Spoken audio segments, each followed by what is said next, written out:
प्रश्नोत्तर सत्संग माध्यम से आज का प्रश्न आया है जो राम मोहन रेड्डी हैदराबाद आंध्र प्रदेश से। उनका प्रश्न है कि महाराज, भगवान के भक्त होने के लिए, भगवान को प्राप्ति के लिए, अपनी मृत्यु के बाद गति मुक्ति के लिए क्या विद्वान होना जरूरी है? 4 वेद, 88 पुराण, जो हमारे 160 उपनिषद, रामायण, महाभारत, इतने ग्रंथ है, क्या ये सब पढ़ने के बाद ही कोई भक्त हो सकता है, भगवान को पा सकता है? ना ऐसे भी हो सकता है। बहुत आपने गंभीर और मार्मिक और जो है अनमोल प्रश्न पूछा, बहुत सुंदर है। देखिए जी, ये वेद शास्त्र पुराण ग्रंथ जितने सब पढ़ाई की जाती है, चाहे 160 उपनिषद, षड्दर्शन, जो भी आप हमारा शास्त्र है, ये सब इसीलिए पढ़ाया जाता है कि उसी परमात्मा को बारे में जान करके उनका भक्ति करने का, उनका नाम जपने का, उनका स्मरण करने का और उनको प्रसन्न करने का, और उनको जो है चाहे यहाँ प्राप्त करो चाहे मृत्यु के बाद उनके धाम में जाकर प्राप्त करो, ये मुख्य लक्ष्य है। तो चाहे आप विद्वान बन के प्राप्त करो, विद्वान बन करके फिर भक्ति करके, खाली विद्वान बनने से तो प्राप्त नहीं होता है, विद्वान बनने के बाद ही भक्ति करना पड़ेगा, प्राप्त करो, चाहे विद्वान न बन के भी भक्ति करके प्राप्त करो, ये दोनों तरफ से हो सकता है। जैसे आपको उदाहरण हम देंगे, जैसे संसारिक लोग का मुख्य लक्ष्य है पैसा कमाना, धनी होना। संसार के प्राय सब लोग का यही रुचि रहता है कि हम धनी बने, हमारा पैसा ज़्यादा इनकम हो, घर संसार हमारा जो है अच्छा सुखी रहे, घर द्वार अच्छा बने, जमीन जायदाद बढ़े। तो उसके लिए जो है जीवन जीने के लिए, संसार चलाने के लिए लोग जो है, कुछ लोग पढ़ाई करते हैं, 10वीं 12वीं कोई पढ़ता है, कोई MA, कोई MBA कोर्स करता है, कोई कंप्यूटर कोर्स करता है, कोई IAS बनने के लिए, कलेक्टर DM बनने के लिए बहुत पढ़ाई करते, कोई डॉक्टर बनने के लिए कोर्स करता है। तरह तरह की कोर्स करके लोग जो है फिर उसको, कोई DM बन गए अपना पगार ले करके, या कुछ और कमाई करके अपना घर संसार चला रहा है, कोई डॉक्टर बन के, कोई कलेक्टर बन के, कोई इंजीनियर बन के, तरह तरह की सब पढ़ाई करके लोग को नौकरी करके अपना पैसा कमा रहे हैं। तो ये हुआ पढ़ाई लिखाई के द्वारा पैसा कमाई करना। लेकिन एक होता है, पढ़े लिखे भी आप नहीं है, लेकिन कोई आपको धंधा बिजनेस अच्छा है मिल गया, तो आप उसी धंधा बिजनेस से भी आप पढ़ा लिखा आदमी से भी ज़्यादा पैसा भी कमा सकते हैं, उनके बराबरी भी कमा सकते हैं, या 19-20 भी कमा सकते हैं। यही समय देख रहा उदाहरण, यहाँ पर जो है इंजीनियर बड़े बड़े जो है, उनका पगार मान लीजिए 50,000 रुपया, या महीना भर में वो लोग जो है 50-60 रुपया कमाते हैं। इंजीनियर है, डॉक्टर है, कुछ ऐसा है।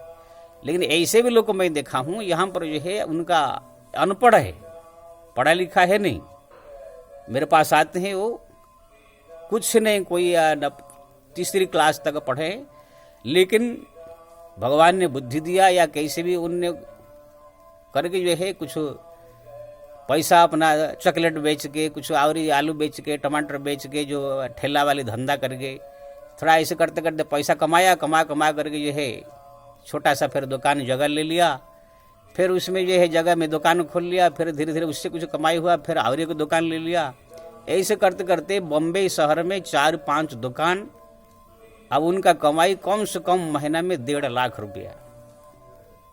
अब बताइए, एक अनपढ़ आदमी हमारा सामने ही वो था, चॉकलेट बेचता था, आलू बेचता था, अब आज इसी समय वो जो है 1.5 लाख रुपया महीना उनकी इनकम है। ऐसे में और भी आज एक आदमी देखा हूँ, मेरे पास आते हैं, नाम किसको नहीं लूंगा मैं, वो एकदम स्कूल ही गए नहीं है, लेकिन कुछ इधर उधर पैसा, जो हमारे आज से 20-25 साल पहले रूम सब जो है बम्बई में 1 लाख 1.5 लाख में मिलता था, वो कहाँ से इकट्ठा करके और कैसे करके एक रूम ले लिया। फिर उस रूम के कुछ दिन के बाद 2-4 साल में बेच दिया, तो फिर वो 1.5 लाख 2 लाख हो गया। फिर धीरे धीरे और एक रूम ले लिया, 1-2 साल बेचा, तो फिर वो 4 लाख। इस प्रकार करते करते करते करते इस समय उनके पास 10 रूम है, जबकि बॉम्बे का एक रूम 25 लाख 20 लाख से कम नहीं। इस समय वो करोड़पति है। अब बताइए, अनपढ़ हमारा आदमी है, वो करोड़पति बन के बैठा है। ये तो हुआ छोटे मोटे लोग का जो प्रत्यक्ष में देखा हूँ। हमारे जो मुकेश अंबानी, धीरू भाई अंबानी तो जो भारत का सबसे बड़ा धनी है। मुकेश अंबानी आज से 40 साल, धीरू भाई अंबानी जो है मुकेश अंबानी के जो बाप है, आज से 40-45 साल पहले वो जो है राजकोट में वो पकौड़ी बेचते थे। पहले उनका पकौड़ी का धंधा, अकेले कोई था नहीं, अकेले पकौड़ी बेचते थे, जो कमाई करते थे। उसके बाद उसने पेट्रोल पंप में काम किया। पेट्रोल पंप में जो है कुछ ऐसे 700-800 रुपया पगार था। फिर उसमें से कुछ पैसा बचा के उसने कुछ और धंधा चालू किया। ऐसे करते करते करते करते करते करते वो मरते मरते 60,000 करोड़ रुपया का जो है संपत्ति अपने पुत्र मुकेश अंबानी, अनिल अंबानी को दे के गए। और वही मुकेश अंबानी, अनिल अंबानी तो विकास कर नहीं पाए। मुकेश अंबानी इस समय भारत का बड़ा धनी है और 4 लाख करोड़ रुपया का मालिक है, रिलायंस।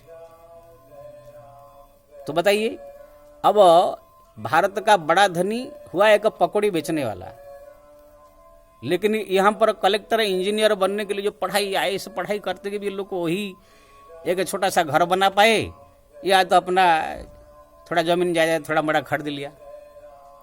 हमारे जो स्वामी रामदेव इस समय देख रहे हैं, उनका घर परिवार स्थिति आप देखेंगे, जब वो बचपन में थे खाने को नहीं मिलता था, 4-4 दिन भूखे भी रहते थे। उनके पिताजी जो है खाने पीने के लिए जो है बच्चों को जो है उनके माँ को बहुत मार पीट करते थे, इसलिए वो उसके कारण वो भाग गए थे गुरुकुल में, आश्रम में, जहाँ पर खाना पीना मिलता था। वहाँ पर कुछ पढ़ाई किए, कुछ योग सीखा, फिर वही योग जो है प्रदर्शन करके फिर उसके साथ आयुर्वेद जोड़ के आज ही भारत का बहुत बड़े धनी हो गया। 50 करोड़ रुपए हजार की संपत्ति। अब उनके सामने कोई IAS ऑफिसर, कोई नेता मंत्री क्या करेगा? तो जैसे कोई पढ़ाई लिखाई करके जो है IAS बन के, DM बन के, डॉक्टर कलेक्टर बन के भी पैसा कमाता है, लेकिन कोई जो होते हैं अपना बिजनेस करके अपना जो है कोई ऐसा रास्ता मिल जाता है, उसी से भी वो लोग बड़ा धनी हो जाते हैं। कोई जरूर नहीं है कि सब पढ़ाई लिखाई करके ही जो है धन कमाए। ऐसे ही भक्ति मार्ग में भी कोई 4 वेद, 8 पुराण ग्रंथ ये सब पढ़ के बड़ा विद्वान बन के, कथाकार बन के, या बहुत बड़े बड़े जो है आश्रम का महंत बन के, बड़े बड़े जो है सब चर्चा करके, बड़े बड़े कथा प्रवचन करके, भीड़ लगा के, तो कोई ये भगवान के जान करके भी भक्ति करके प्राप्त करते हैं। कोई तो उसी विद्वता में भी रह जाते हैं, आश्रम के चक्कर में फंस जाते हैं, ऐसे ही वो भी भगवान की भक्ति भी छूट जाती है। कोई प्राप्ति भी कर लेते हैं, लेकिन कोई ऐसे भी आपको मिलेंगे, कोई उनके पास ना विद्वता, ना कोई 4 वेद पढ़े हैं, ना कोई ग्रंथ पढ़े हैं, ना कोई उनको कोई ज्ञान है। खाली बस किसी संत के पास जा करके मंत्र दीक्षा ले लिया, गुरु ने कहा बस राम नाम जपो, वो राम राम जपते जपते जपते भगवान का स्मरण करते करते इतने बड़े बड़े भक्त हो गए हैं कि आप जो है ये बड़े बड़े विद्वान महान संत जो कहते हैं, जो महंत, बड़े बड़े जो है आचार्य जैसे भी ज्यादा भक्त हो गए। जैसे कबीरदास, कोई पढ़े लिखे नहीं थे, वो तो खादी बुनते थे, अब उसी से उनका जीवन चलता था। लेकिन ऐसे राम नाम जपा, ऐसे भक्ति किया कि भगवान का दर्शन हुआ। तुलसीदास जानते थे कौन सा बड़ा पढ़ाई लिखे किए। हमारे ये रविदास जी थे, वो तो चमार थे, क्या बोलते हैं, ये सब चप्पल बनाते थे, जूता चमड़ा का। लेकिन यही उनको राम नाम मिल गया।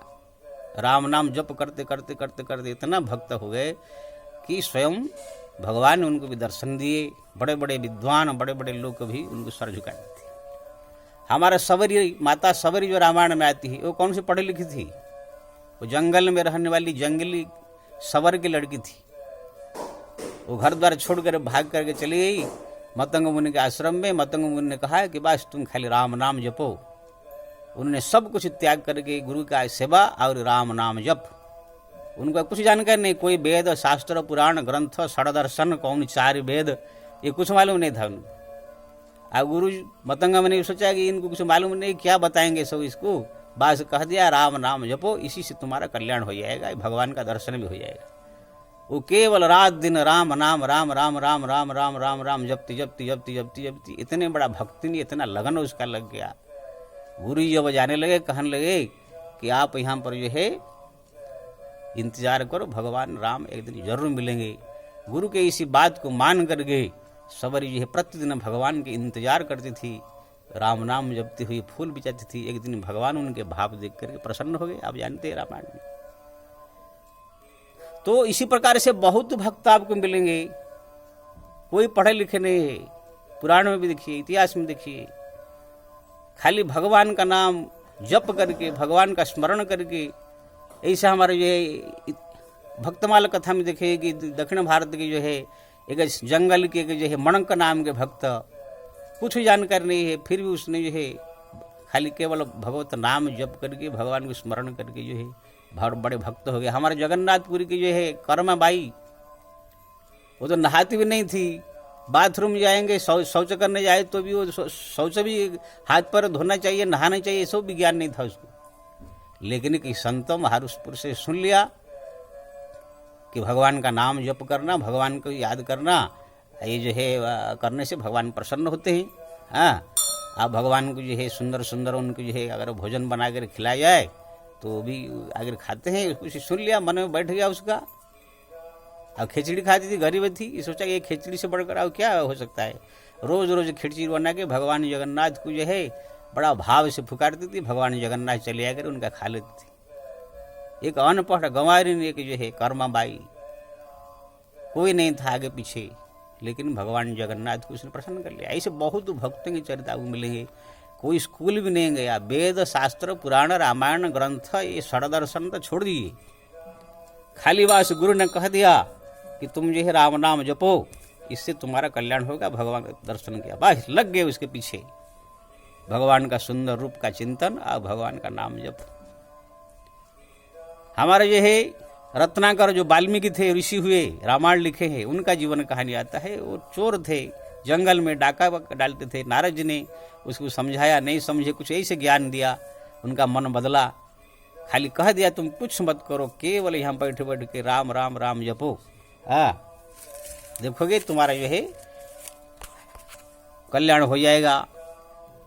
तो नारद जी के बात मान करके जो है वो रत्नाकर जो चोर था, राम नाम तो पहले उनसे जप भी नहीं हुआ, मरा मरा जपने लगा। वो मरा राम राम राम हो गया। वो जपते जपते देखिए महर्षि वाल्मीकि बन गए। उल्टा नाम जप जप जग जाना, वाल्मीकि भय ब्रह्म समाना, त्रिकालदर्शी ऋषि हो गए। वो कौन सा वेद शास्त्र पुराण ग्रंथ कुछ नहीं पढ़े थे, वो तो जपते जपते जपते जपते भगवान का जो भक्ति बढ़ा, भगवान दर्शन दिए, तब आशीर्वाद से फिर वो विद्वान बने, रामायण लिखे।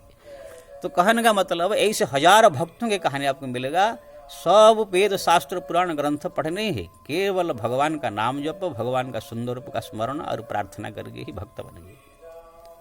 अब मैं सबसे प्रार्थना भी करूंगा इसी वीडियो के द्वारा, भक्तों से जो भी इस भक्ति से जुड़े हैं, ठीक है आपके पास समय है, पुराण पढ़िए, ग्रंथ पढ़िए, ये जरूर पढ़िए, ऐसी बात नहीं है। ये सब करने से ज्ञान थोड़ा प्राप्त होता है, लेकिन आप बोलो कि ये सब पढ़ते सुनते ही हम सब जो है बड़ा भगत हो जाएंगे, ऐसे नहीं है।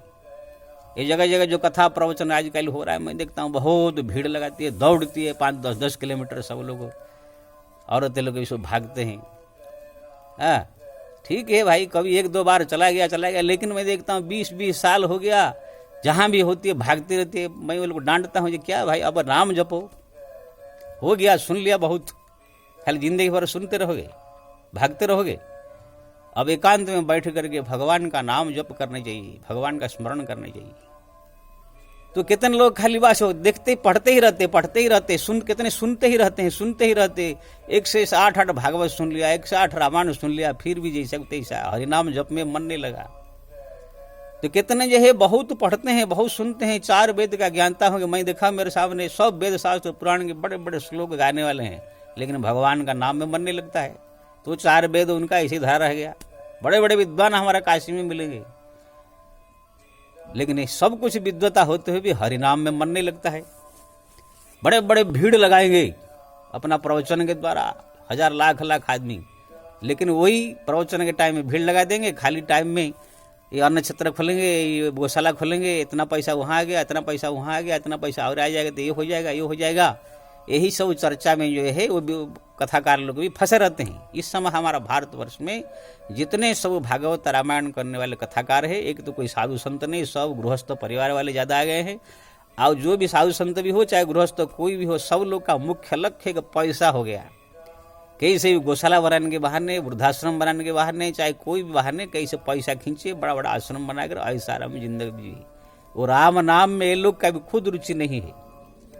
हाँ, 20 साल से मैं देख रहा हूँ, सो कथा प्रवचन कर रहे हैं, पैसा कमा रहे हैं, मांग रहे हैं, लेकिन जैसा को तैसा एक छोटे मोटे आश्रम बना दिए, एकदम मंदिर बना दिए हैं। लेकिन अगर खुद उनका राम नाम जप में रुचि होता तो फिर वो भगवान का दर्शन कर लिए होते। हमारे मुरारी बापू जी है 60 साल से राम कथा कर रहे हैं। क्या हो गया? क्या भगवान का दर्शन हो गया? कबीर बन गए, तुलसी बन गए, कथा करते करते करते करते 1000 कथा कर लिया, क्या हो गया? अगर वही 60 साल किया, खाली 5 साल अगर लगातार बैठ कर हरिनाम जप और भगवान का स्मरण किया होता, आज भगवान को दर्शन देकर के तुलसी कबीर जैसी श्रेणी में पहुंच गए होती। इसलिए मैं सबसे निवेदन करूंगा, जरूर पढ़िए पुराण शास्त्र ग्रंथ, गीता रामायण, और कहाँ पर हो रहा है सुनिए, लेकिन थोड़ा एक आध बार 2-4 बार सुन लिया, ज़्यादा केवल हरिनाम जप और भगवान का स्मरण और प्रार्थना में समय को दीजिए। मैं 3 चीज के लिए ज़्यादा जोर देता हूँ। हमारे तो व्यास जी ने 2 चीज की ज़्यादा जोर दिया है। जो भगवान व्यास से अष्टादश पुराण लिखे, उन्होंने कहा कि आलोड्य सब शास्त्राणि विचार्य पुनः पुनः एकमेव सुनिष्पन्नम ध्येयो नारायण हरि।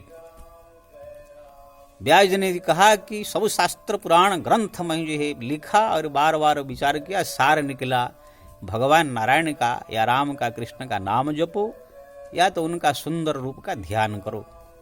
ये 2 चीज। लेकिन मैं उसके साथ और एक जोड़ दूंगा, ये दोनों को और जो है ज़्यादा सुगंधित करने के लिए, जैसे दाल में थोड़ा घी का छोंक लगा दे तो उसका स्वादिष्ट बढ़ जाता है स्वाद, ऐसे ही जो है 2 के साथ और एक चीज जोड़ दिया जाए तो उसका स्वाद बढ़ जाएगा और बढ़ जाएगा। तो भगवान का नाम का अनवरत जप, भगवान का सुंदर रूप का चिंतन, और एकांत में बैठ करके भगवान का सुंदर रूप का ध्यान करते हुए उनको जो प्रार्थना, हे प्रभु मैं दीन हूँ, पापी हूँ, मैं नीच हूँ, मोह माया में फंस करके जो है संसार में आपको भूल जाता हूँ, कितना कोशिश करता हूँ आपको मन लगाऊं, आपके नाम जपूं, लेकिन फिर भी माया जी के लपेट में पड़ जाता हूँ। इसलिए कृपा करके मेरे को जो है अपने शरण में ले लीजिए, मेरा मन आप में लग जाए, आपके भक्ति में लग जाए, आपके नाम जप में लग जाए। मेरे को अपने शरण में लो, कृपा करो। ऐसे आप उनसे प्रार्थना करो 2 बार, 3 बार, 4 बार दिन में, जब भी समय मिले। तो प्रार्थना की बहुत बड़ा महत्व है। जो चीज 1000 साल से नहीं हो सकता है, 1000 साधना से नहीं हो सकता है, वो चीज केवल भगवान के प्रार्थना से हो जाता है। इसलिए हमारा जो है महात्मा गांधी जब आज हमारा देश का जो है आज़ादी आंदोलन कर रहे थे, तो जब भी उनका गाड़ी कहाँ फंस जाए, देखें कुछ उपाय दिखाई नहीं दे रहा है, एकांत में बैठ करके भगवान का, राम का स्वरूप का चिंतन करके रो करके प्रार्थना करते थे, प्रभु यहाँ अब क्या होगा। सुबह ही तुरंत उसका समाधान निकल जाता था। इसीलिए वो राम भक्त थे। रघुपति राघव राजा राम, पतित पावन सीताराम, उनके मुंह में हरदम निकलता ही रहता था। राम राम हरदम जपते रहते थे। मरते समय भी हे राम करके जो है प्राण त्याग किया। तो कहने का मतलब ये है, प्रार्थना की बहुत बड़ी चीज है।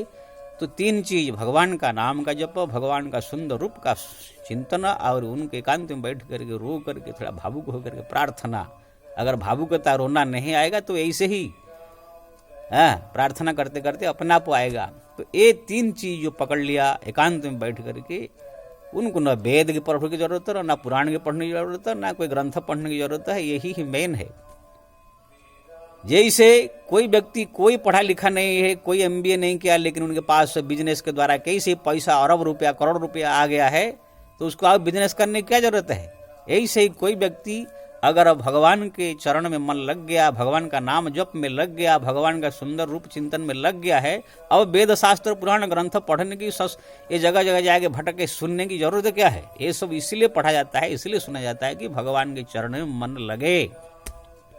मैं अपना बताता हूँ, आज से 30 साल पहले जब मैं इसमें कदम रखा, मैं सब पुराण पढ़ा, 4 वेद पढ़ा हूँ, 88 पुराण, 60 उपनिषद, गीता रामायण भागवत महाभारत सब पढ़ा। ये पढ़ने से पहले भी मेरे को मालूम था कि हरिनाम जप ही सार है, इसलिए मैं 24 घंटा चलते फिरते उठते बैठते हरे राम राम राम हरे हरे इसे जप करता रहता था। हम जानता था कि यही सार है। आज 30 साल के बाद भी समस्त ग्रंथ शास्त्र पुराण पढ़ के प्रवचन कथा करके भी यही सार है में निकला कि भगवान का नाम ही जप और सार है। यानी 30 साल पहले पुराण शास्त्र पढ़ने से पहले भी मैं जानता था कि यही राम नाम सार है। अब 30 साल के बाद ये सब घूमने टहलने के बाद सब पढ़ने के जानने के बाद भी अभी आया ये जानकारी मिली है हरिनाम सार है। अब बताइए, तो कोई व्यक्ति ये सब न पढ़ के भी अगर हरिनाम जप में लग गया तो समझ लो सब ग्रंथ पढ़ लिया। इसलिए हमारा शास्त्र में एक लिखा है श्लोक, ऋक वेदम यजुर्वेद साम वेद अथर्वणः पठितम तेन जनुक्तम हरिति क्षरद्वयम। जो हरि हरि राम राम कृष्ण कृष्ण नारायण जप कर रहा है हरदम चलते फिरते, वो 4 वेद ऋक वेद यजुर्वेद साम वेद अथर्ववेद वेद पुराण शास्त्र ग्रंथ सब पढ़ लिया कि ना सब ये ग्रंथ पढ़ करके अंत में भगवान का नाम ही जपना है। तो पहले ही जब जप लिया तो ये सब की जरूरत क्या है पड़ेगा फिर। इसलिए मैं सबसे निवेदन करूंगा कि भगवत नाम जप में मन लगाए, भगवान के सुंदर रूप में मन लगाए, भगवान का प्रार्थना में मन लगाए। ठीक ही अगल बगल कहाँ अगर भगवान की कोई चर्चा हो रहा है, कहाँ सत्यनारायण कथा हो रहा है, कहाँ मंदिर है, जरूर जाके दर्शन करे, वहाँ पूजन करे, हम ये शामिल हुए, इस बात नहीं है। लेकिन ये सब गौण रख करके ज़्यादा से ज़्यादा समय केवल हरिनाम जप हरिस्मरण चिंतन में मन को लगाए। देखेंगे चाहे ये अनपढ़ हो, चाहे गंवार हो, चाहे मूर्ख हो, चाहे पशु हो, चाहे पंछी हो, चाहे ब्राह्मण हो, चाहे क्षत्रिय हो, चाहे शूद्र हो, चाहे स्त्री हो, चाहे बच्चा हो, चाहे बच्चे, कोई भी इसमें नहीं है। जो लग गया हरिनाम जप में हरिस्मरण में वही महान है, वही पूजनीय है, वही वंदनीय है, वो कल्याणकारी है जगत की। इसलिए भगवान ने कहा भक्तिवंत अति नीच हो प्राणी सोई मम प्रिय असमम वाणी। भक्ति करने वाला अत्यंत नीच प्राणी क्यों न हो, गंवार क्यों न हो, मूर्ख क्यों न हो, मेरा अत्यंत प्रिय है।